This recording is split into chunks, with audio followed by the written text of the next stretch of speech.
इन दोनों उल्लू को घर के बाहर एक बड़ा सा अंडा मिलता है। तो मादा उल्लू उसे अपना अंडा समझकर रख लेती है। फिर बच्चे के लिए कपड़े भी बुनने लगती है। अच्छा। तभी अचानक अंडा टूटने लगता है और तुरंत टूट जाता है। फिर उसमें से एक गिद्ध का बच्चा बाहर निकलता है। उल्लू उस पे एक थप्पड़ लगाने ही वाला था। तभी मादा उल्लू आके इसको समझाती है कि अगर हम इसको पालेंगे तो ये हमारे लिए भर भर कर खाना लाएगा। समझाते समझाते चाय पीने निकल जाती है। तभी साला गिद्ध का बच्चा 5G की स्पीड की तरह अचानक बड़ा हो जाता है। खाने को दे रहे बेकार है भैया। उल्लू चाय नाश्ता करके वापस गिद्ध के पास आता है और उसको बोलता है, मंजिल को भुलाकर जिया तो क्या जिया। लेकिन ये नाटक करने लगता है। तभी इसका बाप इसको फिर इसको इस तरह उड़ने को बोलता है। घर घर घर घर घर घर। लेकिन ये साला नालायक बच्चा चुल्लू भर घोंसले में मुंडी छिपा लेता है। तो इसका बाप उल्लू पेड़ का डाली ही काट देता है। बाप रे, बाप रे। इस गिद्ध का बाप उल्लू आता है और मुर्गियों के घर में चोरी करने के लिए इसे अपने साथ ले जाता है। इसे बोलता है कि तुम यहीं रहो, हम मुर्गी को निपटा के आते हैं। ठीक है, समझ गया। लेकिन मुर्गी इसको ही उठा के बाहर फेंक देती है। बाप रे। सबका बदला लेगा तेरा।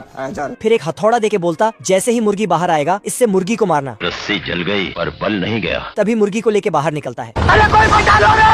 लेकिन ये साला अपने ही बाप को धो डालता है। Sorry sorry sorry. फिर से समझा के अंदर जाता है। तू टेंशन मत ले। पर इस बार मुर्गा बाहर आता है और ये साला उसको ही हथौड़ा पकड़ा देता है।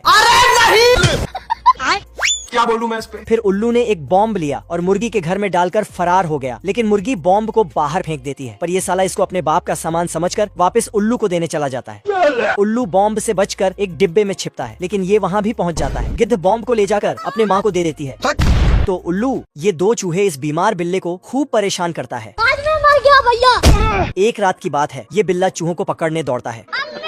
लेकिन खिड़की के ठंडी ठंडी हवा से बिल्ले का हालत खराब होकर बुखार आ जाता है।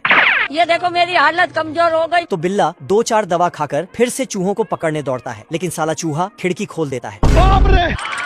देखते ही देखते बिल्ले को तेज बुखार आ जाता है। इसकी गारंटी मैं नहीं दे सकता। चूहे लोग बोलता है कि अगर इसका इलाज अब भी नहीं किया तो ये दुनिया से टपक जाएगा।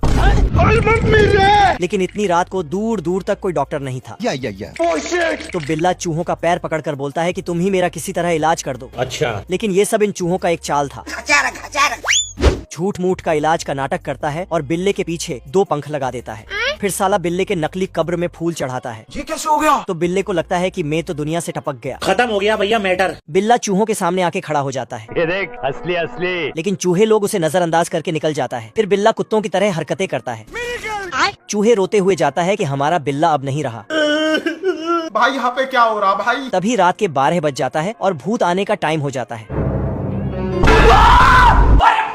बिल्ला बोलता है, अबे मैं जिंदा हूँ। पर साला चूहा उसे बताता है कि तुम्हारा इलाज होने से पहले ही तुम टपक गए थे। तभी दूसरा चूहा एक्सरे मशीन बिल्ले के सामने रख देता है। बिल्ला को पूरी तरह से यकीन हो जाता है कि मैं भूत बन गया हूँ। फिर चूहा उसे बताता है कि तुम्हारा अंतिम संस्कार करना पड़ेगा। आज मैं मर गया भैया। फिर बिल्ले को एक पहाड़ पे ले आता है चलो। और उस पे एक गुब्बारा बांध के नीचे फेंक देता है, जिसके कारण बिल्ला आसमान में उड़ने लगता है। और ये मैं आसमान की ऊंचाइयों में। फिर बिल्ला जीते जी ही स्वर्ग लोक पहुँच जाता है। गजब। और चूहे लोग का घर में राज हो जाता है।